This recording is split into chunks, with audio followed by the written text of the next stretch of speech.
Régis Maillot, le président, a appelé les Français à se mobiliser face au terrorisme. Oui. Mais comment faire? Eh bien, j'ai trouvé un tuto sur Internet. Salut les kikous, cœur avec les mains.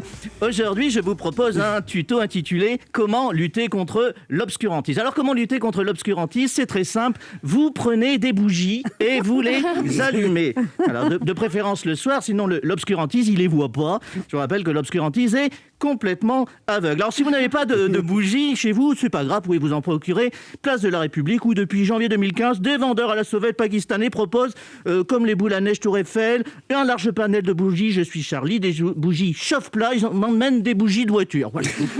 Alors personnellement, moi je vous conseille de prendre des bougies, pas en cire, mais en plastique, avec des ampoules imitation flamme, hop, en LED, comme ça c'est formidable, parce que ça peut resservir.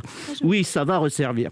Alors, ensuite, une fois qu'on a allumé sa petite bougie, qu'est-ce qu'on fait pour lutter contre l'obscurantisme? On change sa photo profil Facebook. Oui, on va pas conserver sa tête de selfie bouche en cul de poule, spritz devant un coucher de soleil, alors que l'obscurantisme, il vient juste de se lever. Hein. Non, on prend un profil de circonstance. Alors, des modèles customisés selon l'occasion sont mis à dispo sur les réseaux sociaux assez rapidement, en général dans la demi-heure après l'alerte info attentat terroriste. Il y a un large choix de tout, des logos, des couvertures, des filtres tricolores provisoires.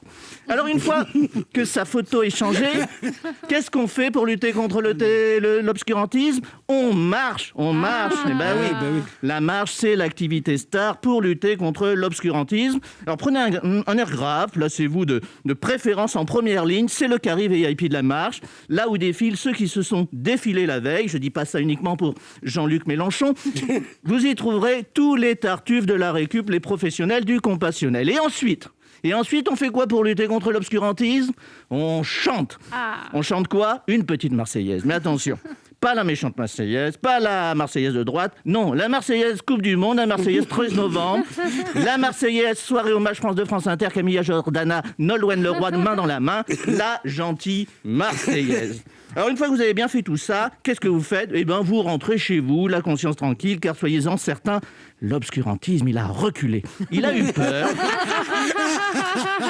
Il est terrorisé, l'obscurantisme. Il se dit que cette fois, il est allé un petit peu trop loin. Il a compris son erreur et recommencera pas. Il sait que la prochaine fois, ça va barder.